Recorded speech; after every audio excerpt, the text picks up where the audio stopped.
Me quedé allí, sentado en la penumbra de mi sala, con el eco de esas palabras martillando en mis oídos como clavos oxidados.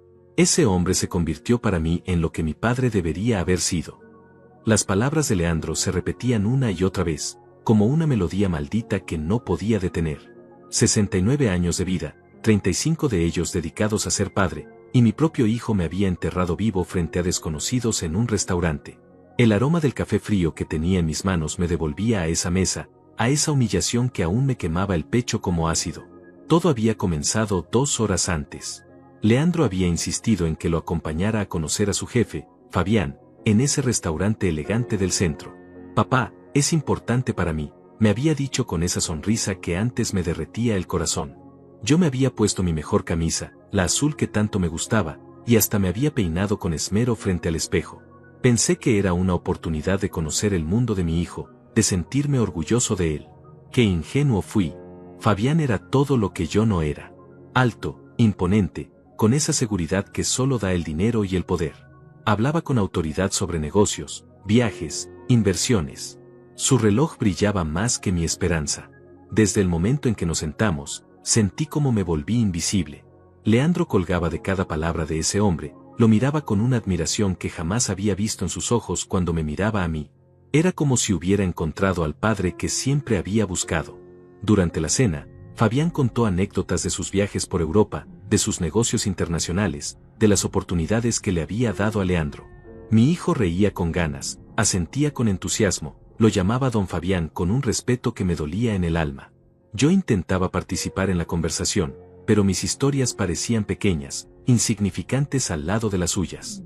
Cuando mencioné mi trabajo en la fábrica durante 30 años, Fabián apenas asintió con cortesía antes de cambiar de tema. Fue entonces cuando pasó. Leandro levantó su copa de vino, con los ojos brillantes de emoción, dijo esas palabras que me atravesaron como una lanza. Quiero hacer un brindis por don Fabián, el hombre que me ha enseñado lo que significa ser un verdadero líder, alguien en quien puedo confiar. Ese hombre se convirtió para mí en lo que mi padre debería haber sido. El restaurante se quedó en silencio por un momento. Yo sentí como el suelo se abría bajo mis pies. Fabián sonrió con satisfacción, otros comensales aplaudieron discretamente. Mi hijo me miró directamente los ojos mientras pronunciaba esas palabras, como si quisiera asegurarse de que las había escuchado bien. El ruido del restaurante se volvió ensordecedor. Las risas, las conversaciones, el tintineo de los cubiertos, todo me golpeaba como una tormenta. Pero yo me mantuve sereno, con esa calma que solo da la experiencia de haber sobrevivido a tantos golpes de la vida. Tomé un sorbo de mi vino, lo saboreé despacio, y con la voz más tranquila que pude reunir, le dije a mi hijo: «Qué bueno, mijo. Entonces pídele que te ayude con tus deudas». La sonrisa de Leandro se borró de inmediato. Fabián tosió incómodo. El silencio que siguió fue tan denso que podría haberse cortado con cuchillo. Esa noche, cuando regresé a casa, me senté en mi sillón favorito, el mismo donde solía leer cuentos a Leandro cuando era pequeño. Las paredes de mi casa me miraban con la misma tristeza que yo sentía. Cada fotografía, cada recuerdo, cada objeto que había coleccionado durante décadas de vida parecía susurrarme la misma pregunta: ¿cómo llegaste hasta aquí, Joaquín? Esta casa había sido mi refugio, mi orgullo, el lugar donde había construido una familia. Ahora se sentía como una tumba. Mi teléfono vibró. Era un mensaje de Dayana, mi nuera. «Joaquín, mañana pasaremos temprano para hablar de algunas cosas importantes. Necesitamos organizarnos mejor». Ni siquiera me había preguntado si estaba disponible. Simplemente me informaba, como quien le dice a un niño lo que va a pasar. Apagué el teléfono y me quedé allí, en la oscuridad, escuchando el tic-tac del reloj que me había regalado la empresa cuando me jubilé. 30 años de servicio, y lo único que obtuve fue un reloj y una palmada en la espalda. Esa noche no pude dormir. Cada vez que cerraba los ojos, veía la cara de satisfacción de Fabián, escuchaba la voz de Leandro pronunciando esas palabras que me habían destrozado el alma. Me levantaba, caminaba por la casa, tocaba los objetos que habían sido testigos de mi vida. La mesa donde habíamos cenado en familia durante años, el sofá donde había consolado a Leandro cuando se rompió el brazo, las fotografías de cumpleaños, graduaciones, navidades. Todo parecía burlarse de mí ahora. Al amanecer, mientras preparaba mi café, me miré en el reflejo de la ventana. Vi a un hombre mayor, cansado, con arrugas que hablaban de años de trabajo duro y sacrificio. Pero también vi algo más, una chispa de rebeldía que creía extinguida. Todavía no he terminado, me dije en voz baja. No sabía qué iba a hacer, pero sabía que no me iba a quedar de brazos cruzados. La humillación de anoche había sido la gota que derramó el vaso, pero también había sido el despertar que necesitaba. Algo dentro de mí había cambiado para siempre. Llegaron a las 8 de la mañana, como una tormenta que se anuncia con truenos distantes. Escuché el auto de Leandro estacionarse frente a mi casa, ese mismo auto que yo había ayudado a comprar hace 3 años cuando él no tenía trabajo. Dayana bajó primero, con esa manera suya de caminar que siempre me había parecido demasiado decidida para una mujer de 30 años. Su cabello perfectamente peinado, sus uñas impecables, su ropa cara que contrastaba con la sencillez de mi hogar. Leandro venía detrás, con la cabeza gacha, evitando mi mirada como un niño que sabe que ha hecho algo malo. «Buenos días, Joaquín», me dijo Dayana con una sonrisa que no llegaba a sus ojos. «Esperamos que hayas descansado bien después de anoche». Había sarcasmo en su voz, como si fuera mi culpa lo que había pasado en el restaurante. Leandro murmuró un saludo y se dirigió directamente a la cocina, como si fuera su casa. Que técnicamente lo era, según los papeles que había firmado hace años para ayudarle con un préstamo bancario. Qué estúpido fui al confiar tanto. «Siéntense», les dije señalando la mesa del comedor. «¿Quieren café?». Dayana negó con la cabeza con un gesto de impaciencia. Leandro no respondió. Se sentaron uno frente al otro, dejándome a mí en la cabecera, como si fuera el acusado en mi propio juicio. El ambiente se sentía pesado, cargado de tensión y decisiones ya tomadas sin consultarme. «Papá», comenzó Leandro, finalmente mirándome a los ojos. «Tenemos que hablar de algunas cosas que no están funcionando aquí». Sus palabras sonaban ensayadas, como si las hubiera practicado frente al espejo durante días. La forma en que evitaba mi mirada me confirmaba que esto no era una conversación, era una sentencia. «¿Qué cosas?», pregunté, aunque ya sabía hacia dónde iba la conversación. Dayana se aclaró la garganta y sacó su teléfono, deslizando el dedo por la pantalla como si estuviera leyendo una lista de compras. «Bueno, para empezar, esta casa es demasiado grande para ti solo. No tiene sentido que un hombre de tu edad viva en un lugar tan grande, con tantas habitaciones que no usas, tanto patio que no puedes mantener». Sentí como se me erizaba la piel. Esta casa había sido mi mundo durante 40 años. Cada tablón del piso, cada ventana, cada rincón tenía una historia. Aquí había crecido Leandro, aquí había vivido mi esposa hasta que Dios se la llevó, aquí había construido mis sueños y mis recuerdos. El árbol del patio lo había plantado cuando Leandro cumplió 5 años. La cocina la había remodelado para el cumpleaños de su madre. Cada centímetro de esta casa era parte de mí. «¿Y qué proponen?», pregunté, manteniendo la calma que había aprendido a cultivar durante años de trabajo en la fábrica, donde los jefes siempre tenían la última palabra. «Pensamos que sería mejor si te mudaras a un apartamento más pequeño, algo más cómodo para ti», continuó Dayana, hablando como si fuera una trabajadora social explicándole a un anciano lo que era mejor para él. «Nosotros podríamos quedarnos aquí, cuidar la casa, mantenerla en buenas condiciones. Tú estarías más tranquilo en un lugar que requiera menos mantenimiento». Leandro asentía como un muñeco, sin atreverse a contradecir a su esposa. «Entiendo», dije, levantándome para servir más café. Mi ritual matutino, lo único que me daba normalidad en ese momento. ¿Y mis cosas? Mis muebles, mis recuerdos. Dayana intercambió una mirada cómplice con Leandro antes de responder.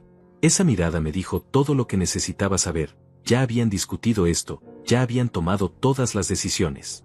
Bueno, obviamente no todo va a caber en un apartamento pequeño.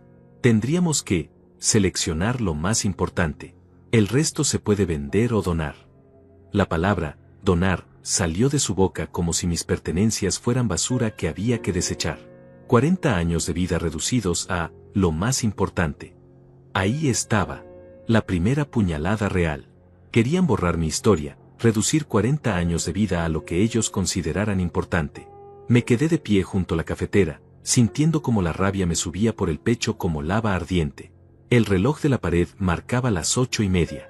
Una hora normal en una mañana que se había vuelto extraordinaria por todas las razones equivocadas. ¿Cuándo pensaban contarme todo esto?, pregunté, mi voz más calmada de lo que me sentía por dentro. «Te lo estamos contando ahora», respondió Dayana con esa paciencia forzada que se usa con los niños tercos o con los ancianos que ya no entienden bien las cosas. «Queremos que seas parte de las decisiones. Por eso estamos aquí, para organizarnos juntos. Organizarnos. Como si yo fuera un problema que había que resolver, un obstáculo que había que mover de lugar. Leandro finalmente habló. Papá, también pensamos que necesitas ayuda con tus finanzas. Dayana es muy buena con los números, podría manejar tus cuentas, asegurarse de que estés bien. Ahí estaba la segunda puñalada. No solo querían mi casa, querían control total sobre mi vida. Querían convertirme en un inválido mental que necesitaba supervisión constante. Mis finanzas, repetí. ¿Qué problema hay con mis finanzas? Dayana suspiró como si fuera obvio. Joaquín, a tu edad es normal que se te olviden las cosas. Podríamos simplificar todo, hacer los pagos automáticos, manejar tus tarjetas. Sería más seguro para ti. En ese momento, algo se rompió dentro de mí. No fue un estallido dramático, fue más bien como el sonido silencioso que hace una cuerda cuando se corta. Entendí que no era una conversación familiar, era una toma de poder. Me estaban despojando de mi autonomía, de mi dignidad, de mi derecho a decidir sobre mi propia vida. Y lo peor de todo era que le estaban haciendo con sonrisas falsas y palabras dulces, como si fuera por mi propio bien. Entiendo perfectamente lo que están haciendo, les dije, volviendo a sentarme. Pero hay algo que ustedes no entienden. Los dos se miraron, confundidos. Yo no soy un estorbo que hay que reorganizar. Soy el dueño de esta casa, de mis cuentas, de mis decisiones. Y si quieren cambiar algo de eso, van a tener que trabajar mucho más duro. Dayana frunció el ceño. Leandro se veía incómodo. Había plantado la primera semilla de resistencia, y aunque ellos no lo sabían, yo acababa de declararles la guerra. Los días siguientes se convirtieron en una guerra silenciosa dentro de mi propia casa. Dayana y Leandro habían decidido que no iban a esperar mi consentimiento para empezar con sus planes. Llegaban cada mañana como si fueran los nuevos dueños, con bolsas de basura y cajas de cartón, listos para ayudarme a organizarme. El sonido de sus pasos en mi casa se había vuelto como el de invasores conquistando territorio enemigo. Sus voces resonaban por los pasillos con esa autoridad que solo tienen quienes se sienten dueños de todo lo que tocan. La primera víctima fue el juego de té de mi esposa. Esas tazas de porcelana china que ella había cuidado como si fueran joyas durante 20 años. Las encontré en una caja marcada como donación cuando regresé de comprar el pan. Mi corazón se detuvo por un momento al ver esas tazas delicadas, con sus flores pintadas a mano, metidas entre papel de periódico como si fueran basura común. Joaquín, estas tazas están muy viejas, tienen algunas rajaduras, me explicó Dayana con esa voz suave que usaba para justificar lo injustificable. Es mejor que alguien más las aproveche.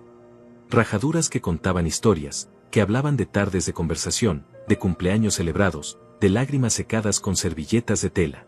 Cada pequeña imperfección era un recuerdo, una caricia del tiempo sobre algo que habíamos amado juntos. Recordé la tarde en que mi esposa me había mostrado esas tazas en la tienda, cómo había ahorrado durante meses para comprarlas, cómo brillaron sus ojos cuando finalmente las pudo llevar a casa. Esas tazas se quedan, les dije con voz firme, sacándolas de la caja una por una, sintiendo el peso familiar de la porcelana en mis manos. Dayana suspiró como si fuera un niño caprichoso que no entendía la realidad del mundo adulto. Joaquín, tienes que ser realista. No puedes llevarte todo a un apartamento pequeño. Tienes que aprender a priorizar. Pero yo las volví a poner en su lugar, en la vitrina del comedor, donde habían estado durante décadas, donde pertenecían. Esa noche, cuando ellos se fueron, me serví té en una de esas tazas. El líquido caliente sabía diferente, sabía a resistencia, a dignidad recuperada. Cada sorbo era un acto de rebeldía contra quienes querían decidir qué partes de mi vida valían la pena conservar. Al día siguiente fue mi escritorio. Ese mueble de madera maciza donde había pagado todas las cuentas de la casa durante años, donde había ayudado a Leandro con sus tareas de la escuela hasta altas horas de la noche, donde había escrito cartas de amor a su madre cuando éramos novios y las palabras fluían como miel sobre el papel. Este escritorio es muy grande y pesado, anunció Leandro, midiendo con sus manos como si fuera un tasador profesional evaluando chatarra. En un apartamento no va a caber, papá. Es más práctico una mesa pequeña. ¿Práctico para quién?, pregunté, pero mi voz se perdió en el eco de sus decisiones ya tomadas. Ellos ya habían determinado el destino de mi escritorio, igual que habían determinado el destino de tantas otras cosas. Esa tarde llegó un hombre con una camioneta oxidada y aire de prisa. Vengo por el escritorio, dijo, limpiándose las manos grasientas en el pantalón. Yo no había autorizado esa venta. pero Leandro le entregó las llaves de la casa como si fuera el legítimo dueño de todo lo que había dentro. Me quedé parado en la sala, sintiéndome invisible, viendo cómo se llevaban 40 años de historia en la parte trasera de una camioneta destartalada. El escritorio que había comprado con mi primer sueldo como trabajador de fábrica, el mismo donde había firmado los papeles de la casa, donde había llenado formularios para la escuela de Leandro, donde había escrito mi testamento pensando en su futuro. Pero lo que más me dolió fue cuando encontraron las cartas. Estaban guardadas en una caja de zapatos en el closet de mi cuarto, las cartas que su madre y yo nos habíamos escrito cuando éramos jóvenes, cuando el mundo era nuestro y el futuro una promesa brillante llena de posibilidades infinitas. Cartas donde ella me contaba sus sueños, donde yo le prometía un amor eterno, donde planeábamos la familia que íbamos a formar juntos. Dayana las había descubierto durante una de sus sesiones de organización, como llamaba a esos momentos en que rebuscaba por mis pertenencias como un arqueólogo buscando tesoros para vender. ¿Qué es esto?, preguntó, hojeando los sobres amarillentos como si fueran documentos sin importancia, papeles inútiles que solo ocupaban espacio. Son cartas personales, le dije, extendiendo la mano para recuperarlas, sintiendo como mi corazón se aceleraba ante la posibilidad de perder esos tesoros íntimos. Pero ella las puso fuera de mi alcance, sosteniéndolas en alto como quien sostiene algo contagioso. Joaquín, esto es papel viejo que solo junta polvo. ¿Para qué quieres guardar cosas que ya no sirven? No sirven. Como si el amor pudiera medirse en términos de utilidad práctica. Como si los sentimientos tuvieran fecha de vencimiento. Como si las palabras que habían construido nuestra historia fueran basura porque la persona que las escribió ya no estaba físicamente presente. Devuélvemelas, insistí, pero Leandro intervino con esa autoridad nueva que había desarrollado desde que se había convertido en mi supervisor no oficial. Papá, Dayana tiene razón. Tienes que aprender a soltar el pasado. Es por tu propio bien. No puedes vivir aferrado a cosas que solo te hacen sufrir. Por mi propio bien. Esa frase se había convertido en la justificación universal para cualquier atropello, para cualquier decisión que tomaran sin consultarme. Todo era por mi propio bien, deshacerse de mis muebles, tirar mis recuerdos, controlar mis finanzas, decidir dónde debía vivir. Como si yo fuera incapaz de determinar qué era bueno para mí mismo. Esa noche, cuando se fueron, busqué las cartas por toda la casa. Las había tirado a la basura junto con otros papeles inútiles. Salí al patio en pijama, bajo la lluvia fría que me calaba hasta los huesos, y rebusqué entre los desperdicios como un mendigo buscando comida. Mis manos temblaban, no sabía si por el frío o por la rabia que me consumía por dentro. Las encontré manchadas, mojadas, algunas palabras borrosas por el agua sucia del fondo del basurero. Pero las sequé con cuidado, una por una, con la paciencia de quien restaura obras de arte invaluables. Las guardé en un lugar que ellos nunca encontrarían, junto con otros tesoros que había empezado a esconder como un niño protegiéndose de ladrones. La casa empezó a sentirse extraña, vacía, como si le hubieran arrancado el alma a pedazos. Los espacios donde habían estado mis muebles parecían heridas abiertas en las paredes, cicatrices que recordaban lo que una vez había estado allí. El eco de mis pasos sonaba diferente, más solitario, más triste, como si la casa misma estuviera llorando por todo lo que había perdido. Cada día era un objeto menos, un recuerdo menos, una parte de mí menos. Mi identidad se desvanecía junto con mis pertenencias, como si fuera posible borrar a una persona simplemente eliminando las cosas que había amado durante toda su vida. Empezaron a cambiar mi rutina también. Joaquín, ya no necesitas levantarte tan temprano, me decía Dayana con esa falsa preocupación que había perfeccionado. Nosotros nos haremos cargo de todo. Tú descansa, disfruta tu jubilación. Pero yo había sido madrugador toda mi vida, era parte de quien era, parte de mi disciplina y mi dignidad. Me quitaron las llaves de la casa con la excusa de que era más seguro que ellos las tuvieran. ¿Qué pasa si las pierdes?, argumentó Leandro. Es mejor que estén en manos seguras. Manos seguras. Yo había cuidado esas llaves durante 40 años sin perderlas ni una sola vez, había abierto y cerrado esa puerta miles de veces, pero ahora era un peligro potencial para mi propia seguridad. Una tarde, mientras fingía dormir la siesta en mi cuarto, escuché voces en la cocina. Dayana estaba hablando por teléfono, pero no era una conversación cualquiera. Su voz tenía ese tono conspirador que se usa cuando se planea algo en secreto. Me acerqué sigilosamente a la puerta, pisando de puntillas como un espía en mi propia casa. Sí, mamá, ya casi terminamos de organizar todo, decía Dayana. El viejo se está resistiendo un poco, pero ya se va a acostumbrar. Es lo mejor para él, aunque no lo entienda todavía. El viejo. Así me llamaba cuando pensaba que no la estaba escuchando. Ya no era Joaquín, ya no era el abuelo de sus hijos, ya no era una persona con nombre y dignidad. Era simplemente el viejo, un problema que había que resolver. Pero lo que escuché después me heló la sangre. No, no vamos a esperar más. Leandro ya encontró el lugar perfecto. Es una residencia geriátrica muy buena, con enfermeras las 24 horas. Tiene jardín y todo. Una residencia geriátrica. Un asilo. Me estaban planeando internar en un asilo sin consultarme, como quien lleva a un perro viejo al veterinario. ¿Y si se niega?, preguntó la voz del otro lado del teléfono. Dayana se rió con esa risa fría que me daba escalofríos. ¿Qué va a hacer? Legalmente somos los responsables de sus decisiones. El doctor ya nos dijo que a su edad es normal que pierda la capacidad de juicio. Tenemos todos los papeles en orden. Papeles en orden. Doctores que certificaban mi incapacidad sin haberme examinado realmente. Todo estaba siendo orquestado con la precisión de una operación militar. Me alejé de la puerta sintiendo como las piernas me temblaban, no por la edad, sino por la traición que acababa de descubrir. Esa misma noche, después de la cena, se sentaron conmigo en la sala como si fuera una reunión de negocios. Leandro tenía una carpeta en las manos, llena de folletos coloridos y formularios. Papá, queremos mostrarte algo emocionante, comenzó con esa falsa alegría que usaba cuando quería manipularme. Encontramos un lugar maravilloso donde vas a estar mucho mejor cuidado, añadió Dayana, desplegando folletos sobre la mesa como quien vende paquetes turísticos. Mira qué bonito. Tiene jardines, actividades para personas de tu edad, comida balanceada, atención médica constante. Las fotografías mostraban ancianos sonrientes haciendo manualidades, comiendo en comedores impersonales, caminando por pasillos blancos que parecían de hospital. Villa del Atardecer, se llamaba el lugar. Hasta el nombre sonaba como una despedida, como un lugar donde uno va a esperar la muerte.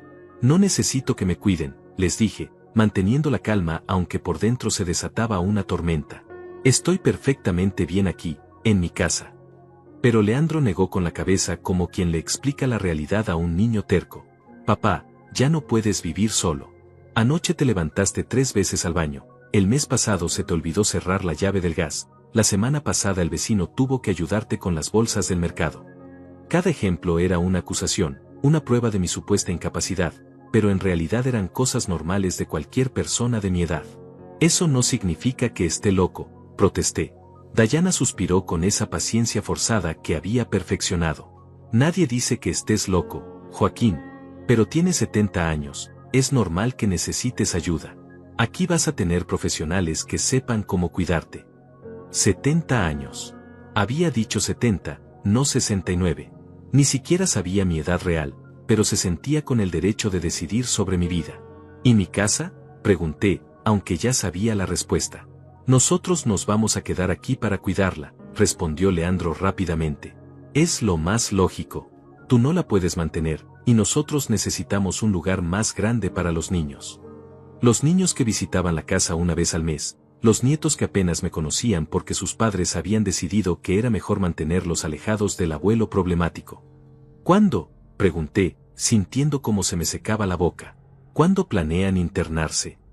Porque ya no era una propuesta, era una decisión tomada. Dayana y Leandro intercambiaron una mirada cómplice. El lunes que viene, dijo Dayana.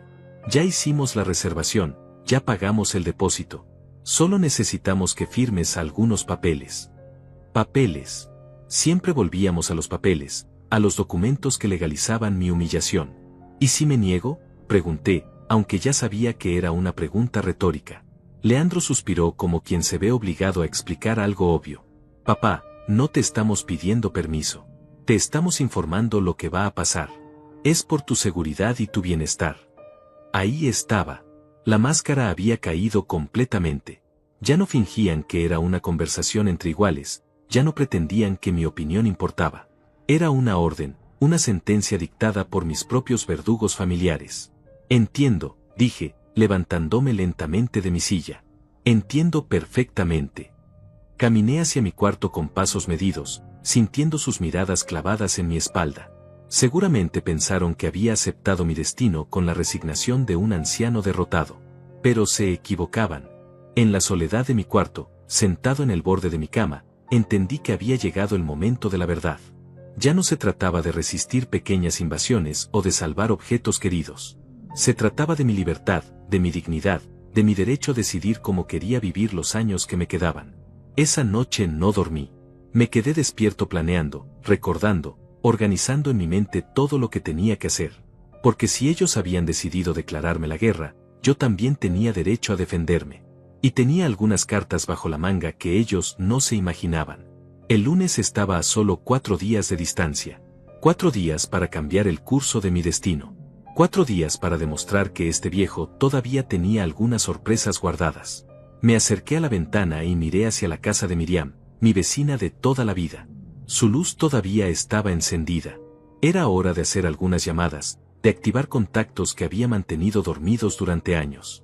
Porque si pensaban que iba a irme en silencio, como un cordero al matadero, se habían equivocado de viejo. Yo había sobrevivido a mucho más que a una nuera ambiciosa y un hijo ingrato. Era hora de recordarles quién era realmente Joaquín, y de qué estaba hecho. El juego había cambiado. Y yo estaba listo para jugarlo. La primera llamada la hice a las 5 de la mañana del día siguiente. Sabía que Miriam se levantaba temprano para regar sus plantas, era una costumbre que habíamos compartido durante años cuando mi esposa aún vivía. El teléfono sonó 3 veces antes de que su voz familiar me tranquilizara el alma. «Joaquín, ¿estás bien?» «Es muy temprano», me dijo con esa preocupación genuina que ya no escuchaba en mi propia casa. Miriam había sido la mejor amiga de mi esposa, habían sido vecinas durante 30 años, habían compartido secretos, recetas, tardes de costura y noches de desvelo cuando nuestros hijos estaban enfermos.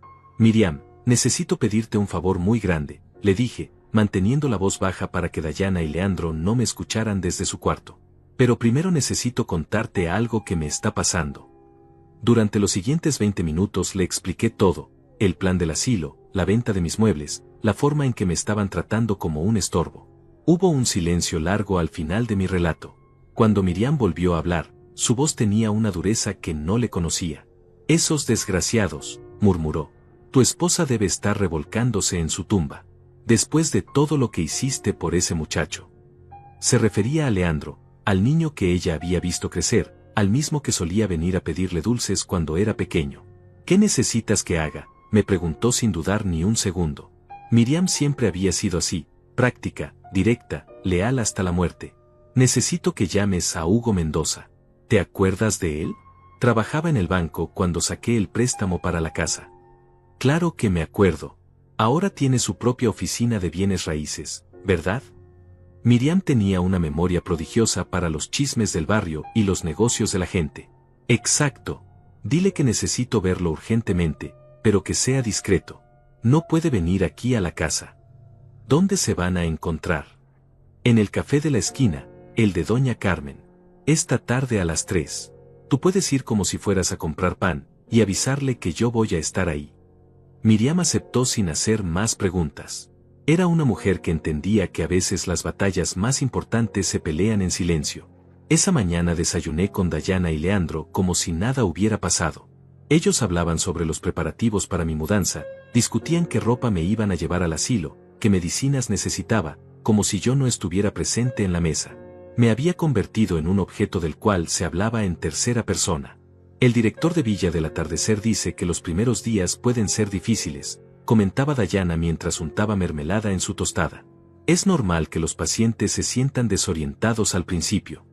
Pacientes. Ya ni siquiera era un residente, era un paciente, alguien enfermo que necesitaba tratamiento. «Pero después se acostumbran», añadía Leandro. «Tienen actividades recreativas, bingo los martes, baile los viernes. Va a hacer amigos de su edad». Hablaba de mí como si fuera un niño que iba a empezar en una escuela nueva, como si los años de experiencia y sabiduría no significaran nada. Yo asentía y sonreía, fingiendo resignación. «Supongo que tienen razón», murmuré. «Ustedes saben lo que es mejor para mí». Dayana me palmoteó la mano con condescendencia. «Qué bueno que lo entiendas, Joaquín. Va a ver que va a ser feliz allá». Pero por dentro, mi mente trabajaba como un reloj suizo. Cada detalle de su plan me daba más información sobre cómo debía estructurar el mío. Salí de la casa a las 2:30, con la excusa de que iba a caminar un rato. «No se tarde mucho», me gritó Dayana desde la cocina. Recuerde que a los de su edad no les conviene mucho sol. El café de doña Carmen estaba lleno de gente, perfecto para pasar desapercibido. Hugo ya estaba allí, sentado en una mesa del fondo, con su traje impecable y su maletín de cuero. Había engordado un poco y tenía algunas canas, pero sus ojos seguían siendo los mismos, inteligentes, calculadores, hambrientos de buenos negocios. Don Joaquín me saludó levantándose para darme la mano. Miriam me contó por teléfono lo que está pasando. Es una situación muy delicada. Nos sentamos y pedimos café. Hugo sacó una libreta pequeña y un bolígrafo caro. Cuénteme todos los detalles legales. Su hijo tiene poder notarial sobre sus bienes. No, le respondí. La casa está a mi nombre, mis cuentas bancarias también. Lo único que firmé fue una garantía cuando él pidió un préstamo hace años, pero eso no le da derecho a tomar decisiones por mí. Hugo asintió, tomando notas rápidamente. ¿Tiene testamento actualizado? Sí, hecho hace 5 años. Todo le dejo a Leandro, pero mientras yo esté vivo, soy el único dueño de mis bienes. Hugo sonrió por primera vez desde que llegué. Perfecto. Eso significa que usted tiene todas las cartas en la mano. ¿Qué quiere hacer exactamente? Le expliqué mi plan. Era simple pero devastador. Quería vender la casa inmediatamente, liquidar todas mis cuentas, convertir todo en efectivo y desaparecer antes del lunes. ¿Es posible hacer todo eso en tan poco tiempo?, le pregunté. Hugo se recostó en su silla, pensativo. Es complicado, pero no imposible. Tengo contactos en el registro público que pueden acelerar los trámites. Y conozco inversionistas que compran casas en efectivo, sin financiamiento, para acelerar el proceso. Sus ojos brillaron con la emoción de un desafío difícil. Pero va a ser caro. Las comisiones van a ser altas. No me importa, le dije. Prefiero perder dinero en comisiones que regalárselo todo a unos ingratos. Hugo asintió con aprobación. Me gusta su estilo, don Joaquín. ¿Cuánto vale la casa aproximadamente? Le di las cifras que tenía en mente. Era una propiedad bien ubicada, bien mantenida, en un barrio que se había valorizado mucho en los últimos años. Puedo conseguirle el 80% del valor comercial en efectivo para el sábado, me dijo después de hacer algunos cálculos. Es menos de lo que vale, pero es lo máximo que puedo hacer en tan poco tiempo. Era perfecto. Con ese dinero podría desaparecer y empezar de nuevo en cualquier lugar. ¿Y dónde va a ir después?, me preguntó Hugo con curiosidad profesional. Tengo una hermana en Guadalajara, le mentí. Siempre me ha invitado a vivir con ella. En realidad, no tenía hermana en Guadalajara, pero Hugo no necesitaba saber eso. Muy bien. Necesito que mañana temprano venga a mi oficina con todos los papeles de la casa. Vamos a empezar el proceso inmediatamente. Hugo me pasó su tarjeta con la dirección. Y don Joaquín, una cosa más. Esto tiene que mantenerse en absoluto secreto hasta que esté todo terminado. Si su familia se entera antes de tiempo, pueden crear problemas legales. No se van a enterar, le aseguré. Ellos piensan que soy un viejo tonto que no puede cuidar de sí mismo. No se imaginan de lo que soy capaz. Hugo se rió con ganas. Me gustaría ver sus caras cuando se den cuenta de lo que pasó. Regresé a casa con una sensación de poder que no había sentido en meses. Por primera vez en mucho tiempo, yo tenía el control de la situación. Esa noche cené con ellos como si nada hubiera pasado, escuché sus planes para el asilo, asentí cuando me mostraron la ropa que habían seleccionado para empacar. ¿Cómo te sientes con respecto al lunes?, me preguntó Leandro con falsa preocupación. Un poco nervioso, admití, pero supongo que es normal. Era cierto, estaba nervioso, pero no por las razones que él imaginaba. Esa noche, después de que se acostaron, saqué todos los documentos importantes de mi escritorio, las escrituras de la casa, mis estados de cuenta bancarios, mi identificación, mi testamento. Los organicé cuidadosamente en una carpeta que escondí debajo del colchón. Mañana comenzaría la ejecución de mi plan. En 3 días, cuando vinieran a llevarme al asilo, se encontrarían con una casa vacía y un viejo que había resultado ser mucho más astuto de lo que pensaban. La sonrisa que se dibujó en mi cara esa noche fue la primera sonrisa genuina que había tenido en semanas. El viernes amaneció con una lluvia ligera que hacía que todo pareciera más dramático, como si el cielo mismo estuviera preparando el escenario para lo que estaba a punto de suceder. Me levanté antes del alba, como había hecho durante toda mi vida, pero esta vez mi rutina matutina tenía un propósito completamente diferente. Cada movimiento era calculado, cada gesto era parte de una representación que debía ser perfecta. Dayana y Leandro seguían durmiendo cuando salí sigilosamente de la casa con mi carpeta de documentos escondida bajo el suéter. Les había dicho la noche anterior que iba a caminar temprano porque el médico me había recomendado ejercicio. Era mentira, claro, pero ellos estaban tan seguros de mi docilidad que ni siquiera cuestionaron mis nuevas costumbres. La oficina de Hugo quedaba a 4 cuadras de mi casa, en un edificio moderno que contrastaba con las casas viejas del barrio. Subí las escaleras despacio, no por cansancio, sino por la emoción que me corría por las venas como electricidad. Era la primera vez en meses que sentía que tenía control sobre mi propio destino. Don Joaquín, llega puntual como siempre, me recibió Hugo con una sonrisa que me recordó por qué había confiado en él durante tantos años. Su oficina era pequeña pero elegante, con diplomas en las paredes y una vista parcial al parque central. Trajo todos los documentos. Extendí la carpeta sobre su escritorio como quien pone sus cartas sobre la mesa en una partida decisiva. Hugo revisó cada papel con la meticulosidad de un cirujano, haciendo anotaciones en los márgenes y tomando fotografías con su teléfono. Perfecto, murmuró después de varios minutos. Todo está en orden. La casa está libre de gravámenes, usted es el único propietario. Esto va a ser más fácil de lo que pensaba. ¿Ya encontró comprador?, le pregunté, sintiendo cómo se me aceleraba el pulso. Hugo asintió con esa sonrisa de quien tiene buenas noticias. Mejor que eso. Tengo a un inversionista que compra propiedades para remodelar y revender. Es un hombre serio, con dinero en efectivo. Ya vio las fotos que le envié anoche y está dispuesto a cerrar el trato hoy mismo. Hoy mismo. Las palabras resonaron en mi cabeza como campanas de libertad. ¿Cuándo podemos verlo? A las 10 de la mañana. Va a ir directamente a su casa para hacer la inspección. Solo necesito que usted esté presente para mostrarle la propiedad y firmar los papeles. ¿Y mi familia? ¿Estarán en la casa? Hugo se encogió de hombros. Es su casa, don Joaquín. Usted puede vender cuando quiera, a quien quiera, sin pedir permiso a nadie. Si ellos están presentes, tendrán que aceptar la realidad.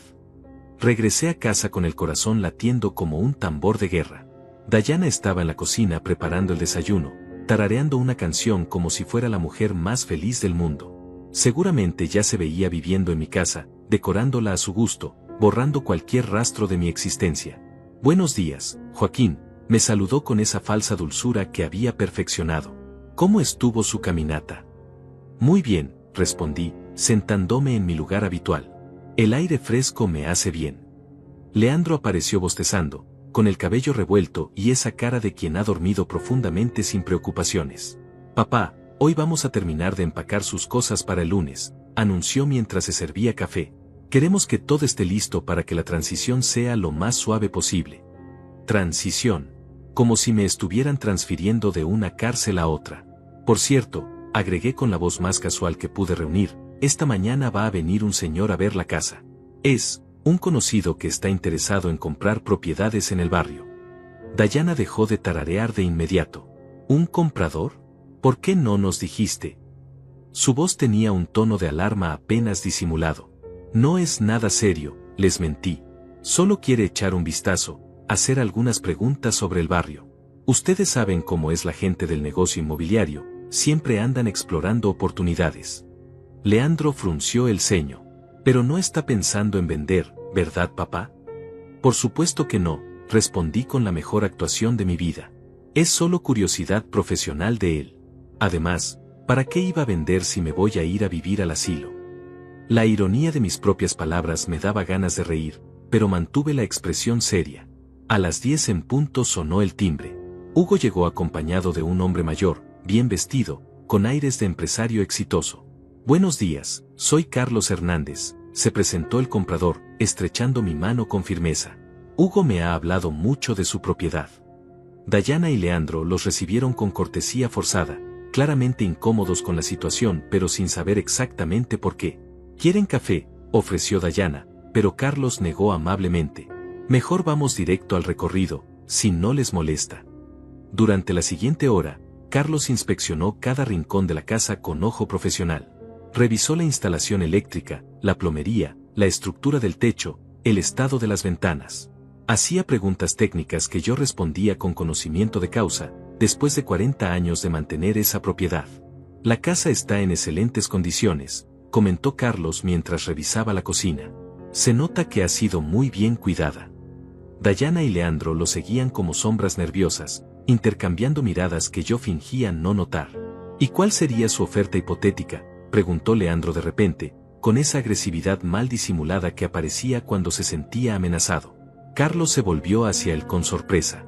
¿Hipotética? No, mi oferta es muy real. El silencio que siguió fue ensordecedor.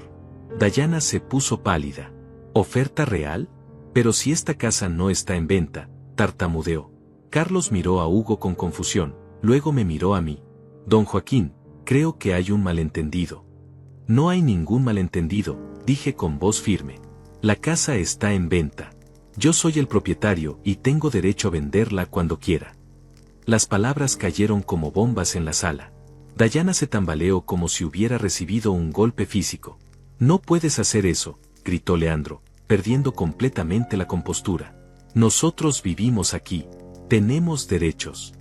Carlos retrocedió un paso, claramente incómodo con la situación familiar que se estaba desarrollando.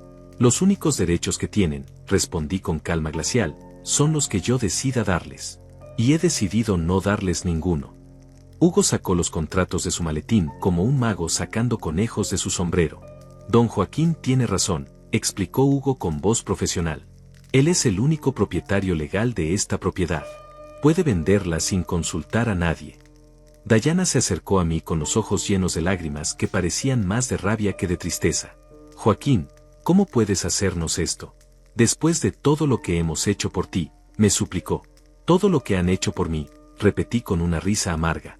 ¿Te refieres a planear internarme en un asilo sin consultarme? ¿A vender mis muebles a mis espaldas? ¿A tirar mis recuerdos a la basura? Eso era por tu propio bien, gritó Leandro. No puedes cuidarte solo. Tal vez no pueda cuidarme solo, admití, pero sí puedo tomar mis propias decisiones.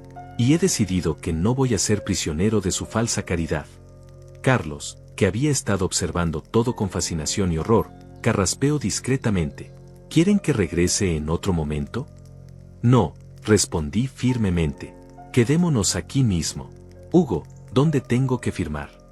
Los siguientes 30 minutos fueron los más tensos de mi vida. Mientras yo firmaba papeles, Dayana lloraba en silencio y Leandro caminaba por la sala como un león enjaulado, haciendo llamadas telefónicas desesperadas a abogados que le confirmaban lo que ya sabía. No podía hacer nada para detenerme. La transferencia de dinero se hará esta tarde, explicó Carlos mientras guardaba los documentos. En cuanto el banco confirme los fondos, la casa será oficialmente mía. Se volvió hacia Dayana y Leandro con algo parecido a la compasión. Les doy hasta el domingo para desalojar. Es más tiempo del que legalmente necesito darles. Cuando Carlos y Hugo se fueron, la casa quedó en un silencio sepulcral. Dayana se había encerrado en el baño a llorar. Leandro me miraba como si fuera un extraño que hubiera invadido su hogar. ¿Estás feliz ahora?, me preguntó con voz quebrada. ¿Te sientes mejor después de destruir a tu propia familia? Mi familia me destruyó a mí primero, respondí. Yo solo me estoy defendiendo. Esa tarde, cuando la transferencia bancaria se confirmó, me senté en mi sillón favorito por última vez. En 3 días había recuperado mi poder, mi dignidad y mi libertad. El lunes, cuando vinieran a llevarme al asilo, se encontrarían con una casa vacía y una lección que nunca olvidarían. El domingo por la tarde, la casa parecía un campo de batalla después de la guerra. Cajas por todas partes, muebles amontonados en el garaje, el eco de los pasos resonando en las habitaciones vacías. Dayana no me había dirigido la palabra desde el viernes, y Leandro alternaba entre la ira silenciosa y los intentos desesperados de hacerme cambiar de opinión. Pero ya era demasiado tarde para arrepentimientos. A las 5 de la tarde, como había planeado, llegó el momento del confronto final.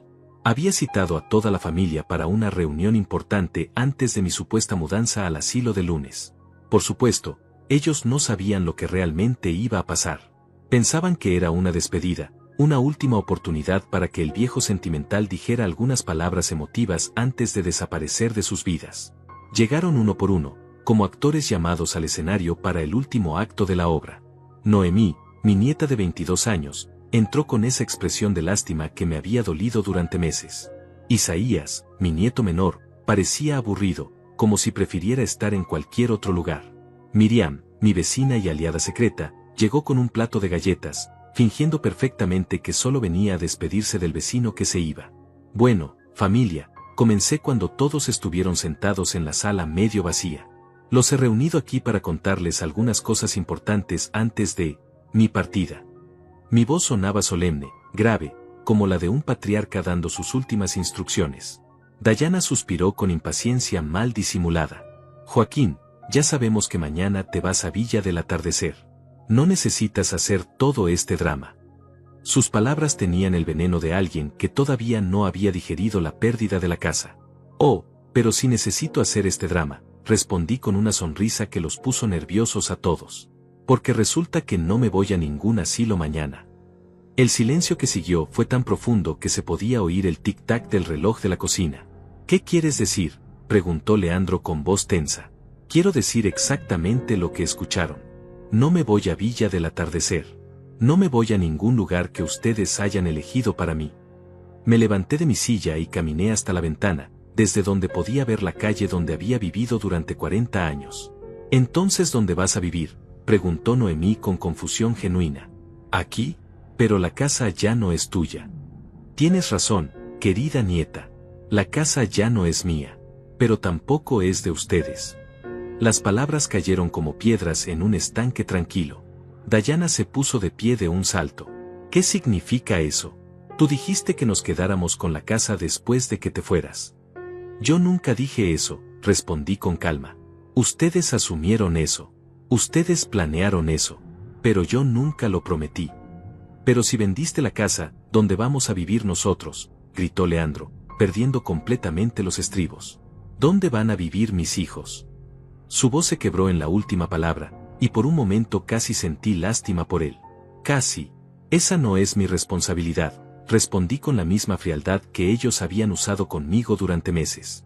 Ustedes son adultos, tienen trabajos, pueden rentar, pueden comprar, pueden hacer lo que quieran. Pero no van a hacerlo con mi dinero ni en mi casa. Miriam, que había estado observando todo en silencio, intervino con perfecta sincronización. Disculpen, pero ¿alguien me puede explicar qué está pasando aquí? Su actuación era impecable, parecía genuinamente confundida. Lo que está pasando, dije dirigiéndome a todos, es que durante meses ustedes planearon mi vida sin consultarme. Decidieron dónde iba a vivir, qué iba a conservar de mis pertenencias, cómo iban a manejar mi dinero. Me trataron como si fuera un objeto, como si mis opiniones no importaran. Pero era por tu propio bien, protestó Dayana con lágrimas de frustración corriendo por sus mejillas. No puedes cuidarte solo. Tal vez no pueda cuidarme solo, admití, pero puedo tomar decisiones sobre mi propia vida. Y he decidido que prefiero vivir en mis propios términos que ser prisionero de su caridad. Isaías, que había estado callado hasta ese momento, preguntó con voz pequeña, «Abuelo, ¿estás enojado con nosotros?». Su inocencia me partió el corazón, pero no podía permitir que las emociones arruinaran lo que había construido tan cuidadosamente. «No estoy enojado contigo, Isaías», le dije con suavidad. «Tú eres solo un niño. Pero estoy muy decepcionado de los adultos de esta familia». Miré directamente a Leandro. Especialmente de mi hijo, quien olvidó todo lo que le enseñé sobre respeto y dignidad. «Papá, no puedes hacer esto». Leandro se acercó a mí con los puños cerrados. «Somos tu familia. No puedes abandonarnos así». «¿Abandonarlos?», repetí con una risa amarga. «¿Abandonarlos como ustedes me abandonaron cuando decidieron internarme sin consultarme? ¿Cómo me abandonaron cuando empezaron a vender mis muebles a mis espaldas? Eso era diferente». «No, Leandro. Era exactamente lo mismo. La diferencia es que ustedes tenían el poder y yo no. Ahora yo tengo el poder, y ustedes no». La verdad de esas palabras resonó en la habitación como un trueno. Noemí comenzó a llorar silenciosamente. «Abuelo, ¿de verdad nos odias tanto?». Su pregunta me dolió más de lo que esperaba, pero no podía mostrar debilidad ahora. «No los odio, Noemí, pero tampoco los voy a permitir que me destruyan por su propio beneficio». «¿Y ahora qué va a pasar?», preguntó Dayana con voz derrotada. «Ahora», respondí, «ustedes van a aprender lo que es valerse por sí mismos. Van a buscar su propio lugar para vivir, van a hacer su propia vida, van a tomar sus propias decisiones. Como adultos responsables». «¿Y tú?», Preguntó Leandro. ¿Qué vas a hacer tú? Yo voy a vivir mi vida como yo decida vivirla. Puede que sea en un apartamento pequeño, puede que sea en otra ciudad, puede que sea con amigos que realmente me aprecien. Miré a Miriam, quien me guiñó un ojo discretamente. Pero una cosa sí les voy a decir, continué, mi voz ahora más fuerte y clara que nunca. No voy a ser un problema que necesite ser resuelto. No voy a ser un estorbo que hay que esconder. No voy a ser un niño al que hay que supervisar. Soy un hombre de 69 años con experiencia, dignidad y dinero en el banco. Y voy a vivir como tal. El silencio que siguió era diferente a todos los anteriores. Era el silencio del reconocimiento, de la comprensión de que el poder había cambiado de manos definitivamente. Ya no era el abuelo indefenso que necesitaba ser cuidado. Era un hombre que había tomado control de su destino. El camión de mudanza viene mañana a las 8 de la mañana, anunció Carlos Hernández, el nuevo propietario, entrando a la casa como había quedado acordado. Espero que ya tengan todo listo para desalojar. Su presencia fue como una bofetada de realidad para todos los presentes. Leandro miró a Carlos, luego me miró a mí, luego miró alrededor de la casa que había considerado suya. ¿De verdad vas a hacer esto, papá? Ya lo hice, hijo, respondí. Ahora lo único que queda es que ustedes se adapten a la nueva realidad. Esa noche, después de que todos se fueron, me senté en mi sillón favorito por última vez. Mañana empezaría una nueva vida, en mis propios términos. Había ganado la guerra, pero el precio había sido alto. La diferencia era que esta vez, yo había elegido pagar ese precio. 3 meses después, me desperté en mi nuevo apartamento con la sensación de estar viviendo por primera vez en años. Era un lugar pequeño, sencillo, pero completamente mío. Cada objeto que había elegido conservar tenía su lugar perfecto, cada rincón reflejaba mis gustos y mis decisiones. La luz de la mañana entraba por la ventana y caía sobre las tazas de porcelana de mi esposa, que ahora ocupaban un lugar de honor en una pequeña vitrina que había comprado especialmente para ellas. El apartamento quedaba en un barrio tranquilo, a 20 minutos de donde había vivido toda mi vida, lo suficientemente lejos para empezar de nuevo, pero lo suficientemente cerca para no sentirme perdido. Había elegido el segundo piso de un edificio pequeño, con vista a un parque donde los niños jugaban por las tardes y los ancianos alimentaban a las palomas por las mañanas. Miriam había sido fundamental en mi transición. No solo me había ayudado a encontrar el lugar perfecto, sino que se había convertido en mi compañera de aventuras en esta nueva etapa de mi vida. Joaquín, me había dicho el día que me mudé, ahora que eres libre, ¿qué quieres hacer con el resto de tu vida? Era una pregunta que no me había hecho en décadas. La respuesta llegó gradualmente. Primero fueron las clases de pintura en el centro cultural del barrio. Siempre había querido aprender, pero nunca había tenido tiempo entre el trabajo y las responsabilidades familiares. Mi maestra, una señora de 60 años llamada Elena, me enseñó que nunca es tarde para descubrir talentos ocultos. Mis primeros cuadros eran terribles, pero cada pincelada era un acto de libertad. Luego vino el grupo de lectura de la biblioteca. Cada martes por la tarde, 6 personas mayores nos reuníamos para discutir libros que habíamos elegido juntos. Había descubierto el placer de leer por placer, no solo periódicos o manuales, sino novelas que me transportaban a otros mundos, biografías que me inspiraban, libros de historia que me ayudaban a entender el presente. Pero lo que más disfrutaba eran mis caminatas matutinas con Roberto, un viudo de 72 años que vivía en el apartamento de enfrente. Habíamos hecho una amistad instantánea basada en experiencias similares. Ambos habíamos perdido a nuestras esposas, ambos teníamos hijos complicados, ambos habíamos decidido que la vejez no tenía por qué ser una sentencia de muerte social. ¿Sabes qué es lo que más me gusta de esta nueva vida?, le dije a Roberto mientras caminábamos por el parque una mañana soleada. Que cada decisión que tomo es mía. Si quiero desayunar a las 11 de la mañana, lo hago. Si quiero ver televisión hasta las 2 de la mañana, lo hago. Si quiero comprarme una camisa ridículamente colorida, lo hago. Roberto se rió con ganas. Ayer vi tu camisa hawaiana. Definitivamente es ridículamente colorida. Era cierto. Me había comprado 3 camisas que jamás me habría atrevido a usar cuando vivía bajo el juicio constante de Dayana. Colores brillantes, estampados atrevidos, telas cómodas. Era una pequeña rebeldía contra décadas de vestirme apropiadamente para mi edad. Los primeros 2 meses habían sido de silencio total por parte de mi familia. Ni una llamada, ni un mensaje, ni una visita. Era como si hubiera muerto para ellos el día que decidí tomar control de mi vida. Al principio me dolía, no voy a mentir. Había momentos, especialmente por las noches, en que me preguntaba si había tomado la decisión correcta. Pero luego recordaba las humillaciones, las decisiones tomadas sin consultarme, el plan del asilo, y la duda se desvanecía inmediatamente. No había tomado la decisión correcta, había tomado la única decisión posible para conservar mi dignidad. El primer contacto llegó, curiosamente, a través de Noemí, mi nieta. Me llamó un miércoles por la tarde, cuando yo estaba regresando de mi clase de pintura. Su voz sonaba nerviosa, insegura, muy diferente a la chica segura de sí misma que yo recordaba. «Abuelo», me dijo después de los saludos incómodos. «¿Podríamos vernos? Solo tú y yo. Quiero hablar contigo». Acepté encontrarme con ella en un café del centro, territorio neutral para ambos. Cuando llegué, ya estaba allí, jugando nerviosamente con su teléfono. «Te ves bien, abuelo», me dijo cuando me senté frente a ella. «Te ves diferente». «Me siento diferente», admití. «Me siento como yo mismo por primera vez en mucho tiempo». Noemí asintió como si entendiera exactamente lo que quería decir. «Abuelo, quiero pedirte perdón», dijo de repente, sin preámbulos. «No por todo lo que pasó, porque yo no tomé esas decisiones, pero sí por no haber dicho nada. Por no haber defendido tu derecho a decidir sobre tu propia vida». Sus ojos se llenaron de lágrimas genuinas. «Noemí, tú eras solo una espectadora en todo esto», le dije con suavidad. «No tenías poder para cambiar nada». «Pero sí tenía voz», respondió. Y elegí quedarme callada porque era más fácil. Porque así no me metía en problemas con mis padres. Durante las siguientes 2 horas, Noemí me contó lo que había pasado en la familia después de mi partida.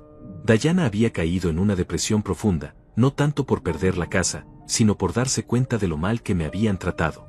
Leandro había tenido que conseguir un segundo trabajo para pagar el alquiler de su nuevo apartamento. Isaías preguntaba por mí constantemente. «¿Y tú?», le pregunté. «¿Cómo estás tú con todo esto?». Noemí sonrió por primera vez desde que había llegado. «Yo estoy bien, abuelo. De hecho, creo que lo que hiciste me enseñó algo importante sobre no dejar que otros decidan por mí». Me contó que había cambiado de carrera universitaria, contra la voluntad de sus padres, para estudiar lo que realmente le gustaba. «¿Crees que algún día podrás perdonar a papá?», me preguntó hacia el final de nuestra conversación. «Noemí», le dije, «yo no guardo rencor contra tu padre. Pero tampoco voy a fingir que no pasó nada. Si él quiere reconstruir nuestra relación, va a tener que ser en términos de respeto mutuo». Después de esa reunión con Noemí, comencé a recibir llamadas esporádicas de Isaías. Conversaciones cortas, donde me contaba sobre la escuela, sobre sus amigos, sobre las cosas normales de un niño de 14 años. Nunca mencionábamos lo que había pasado, simplemente hablábamos como abuelo y nieto. Una tarde, mientras pintaba en mi pequeño estudio improvisado, sonó el teléfono. Era Leandro. Su voz sonaba cansada, derrotada, pero ya no tenía esa arrogancia que me había molestado tanto durante los últimos años de nuestra convivencia. «Papá», me dijo sin preámbulos, «creo que necesitamos hablar». «Estoy de acuerdo», respondí, «pero esta vez vamos a hablar como adultos, de igual a igual». Hubo una pausa larga antes de que respondiera. «Sí, papá, como adultos». Acordamos vernos el siguiente domingo en el parque cerca de mi apartamento. Cuando llegó, me impactó ver cómo había cambiado. Se veía más delgado, más cansado, pero también más humilde. Ya no era el hombre que creía tener todas las respuestas. «Papá», comenzó cuando nos sentamos en una banca bajo un árbol grande. «Quiero pedirte perdón. No por una cosa específica, sino por todo. Por no escucharte, por no respetarte, por tratarte como si fueras un problema que había que resolver». Sus palabras sonaban sinceras, ensayadas tal vez, pero sinceras. «Aprecio tu disculpa, Leandro», le dije, «pero una disculpa no borra lo que pasó». «¿Qué ha cambiado realmente?». «Todo», respondió sin dudar. «Tener que buscar apartamento, pagar alquiler, cuidar a mi familia sin depender de ti, me hizo entender lo que realmente significaba ser adulto responsable».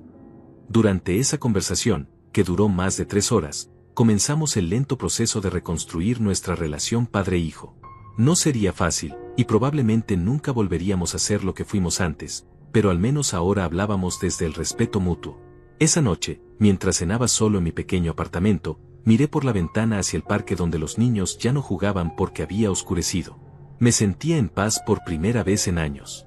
Había perdido una casa, pero había ganado mi libertad. Había perdido la ilusión de una familia perfecta, pero había ganado relaciones auténticas basadas en el respeto. Un año después de mi gran escape, me desperté en mi apartamento sintiendo algo que no había experimentado en décadas, gratitud pura por estar vivo. Era mi cumpleaños número 70, y por primera vez en mucho tiempo, sabía exactamente cómo quería celebrarlo. No con una fiesta organizada por otros, no con obligaciones familiares forzadas, sino rodeado de las personas que realmente habían elegido estar en mi vida. Miriam llegó temprano con un pastel que había horneado especialmente para mí. 70 años de Joaquín, decía la inscripción en letras azules. Y recién comenzando a vivir. Se había convertido en algo más que una amiga, era mi compañera de aventuras, mi cómplice en esta nueva versión de mí mismo que había descubierto después de los 70. ¿Te arrepientes de algo?, me preguntó mientras preparábamos café en mi pequeña cocina. Era una pregunta que me había hecho varias veces durante el año, como si necesitara confirmar constantemente que mi decisión había sido la correcta. Me arrepiento de no haber actuado antes, le respondí sin dudar. Me arrepiento de haber permitido que me trataran como un inválido durante tanto tiempo. Me arrepiento de haber perdido años de mi vida tratando de complacer a personas que nunca iban a valorar mis sacrificios. Miriam asintió con esa sonrisa sabia que había aprendido a amar. Roberto llegó a media mañana con un regalo que me conmovió hasta las lágrimas, un caballete profesional para pintura. Para el artista más joven de 70 años que conozco, me dijo con esa calidez que solo tienen las amistades genuinas. En el último año, mis cuadros habían mejorado tanto que Elena, mi maestra, me había sugerido participar en una exposición local de artistas aficionados.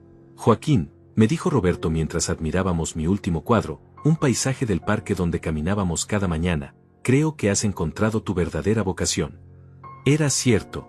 La pintura se había convertido en mi pasión, en mi forma de expresar todo lo que había callado durante años de vida sometida a las expectativas de otros. Elena llegó al mediodía con otros compañeros del grupo de pintura.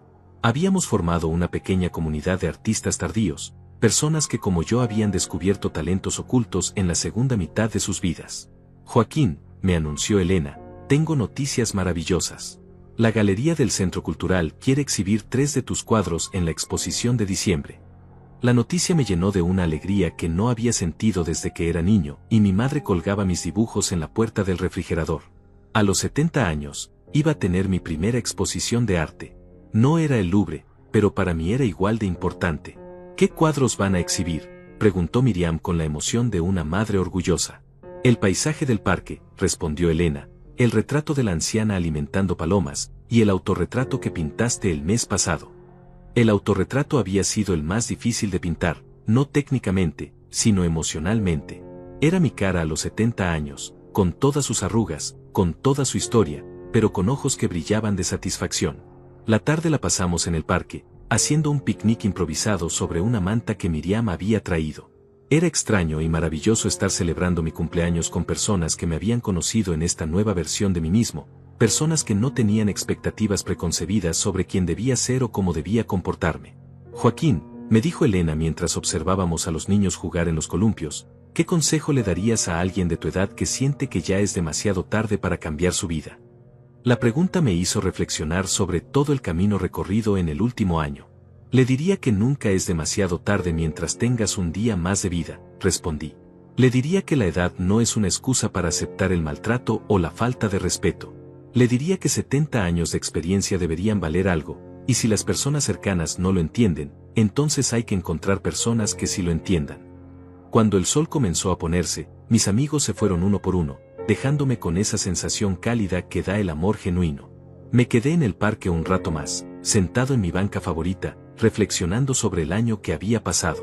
Mi teléfono vibró. Era un mensaje de Noemí: feliz cumpleaños, abuelo. Espero que estés teniendo un día maravilloso. Te quiero mucho. Sonreí al leer sus palabras. Nuestra relación se había fortalecido durante el año, construida ahora sobre bases sólidas de respeto mutuo. Isaías me había llamado esa mañana para cantarme las mañanitas con su voz desafinada de adolescente. Abuelo, me había dicho al final de la llamada, cuando tenga edad para manejar, ¿puedo ir a visitarte solo? Por supuesto, le había respondido. Siempre serás bienvenido en mi casa. Incluso Leandro había hecho un esfuerzo. Me había enviado una tarjeta simple con un mensaje manuscrito: papá, feliz cumpleaños. Gracias por enseñarme, aunque de manera difícil, lo que significa ser realmente independiente. Te respeto más ahora que nunca. No era una disculpa completa, pero era un reconocimiento de que había aprendido algo de todo lo que había pasado. Cuando regresé a mi apartamento esa noche, me serví una copa de vino y me senté en mi sillón favorito, el único mueble que había logrado salvar de mi antigua casa. Miré alrededor de mi pequeño hogar y sentí una satisfacción profunda que no había experimentado en años. Las paredes estaban decoradas con mis propios cuadros, la mesa tenía libros que había elegido leer, la música que sonaba suavemente era la que a mí me gustaba. No había nada en ese espacio que no reflejara mis gustos, mis decisiones, mi personalidad. Era pequeño comparado con la casa donde había vivido durante 40 años, pero era completamente mío. ¿Sabes qué descubrí este año? Le dije en voz alta a la fotografía de mi esposa que tenía sobre la mesa. Descubrí que la libertad no tiene edad. Descubrí que el respeto no es algo que se mendiga, sino algo que se exige. Descubrí que 70 años de experiencia valen más que 30 años de ambición desmedida. Pensé en Dayana, quien según Noemí había comenzado terapia para entender por qué había sido tan cruel conmigo. Pensé en Leandro, quien trabajaba 2 empleos pero había aprendido a valorar la independencia que tanto había despreciado cuando dependía de mí. Pensé en mis nietos, que ahora me veían como una persona real, no como un abuelo decorativo. El mejor regalo que me di a mí mismo, continué hablándole a la fotografía, fue la decisión de no ser víctima de las circunstancias. Fue elegir escribir mi propio final en lugar de dejar que otros lo escribieran por mí. Me acerqué a la ventana y miré hacia el parque donde había pasado tantas tardes felices en el último año. La luna llena iluminaba los árboles, creando sombras que parecían danzar en el césped.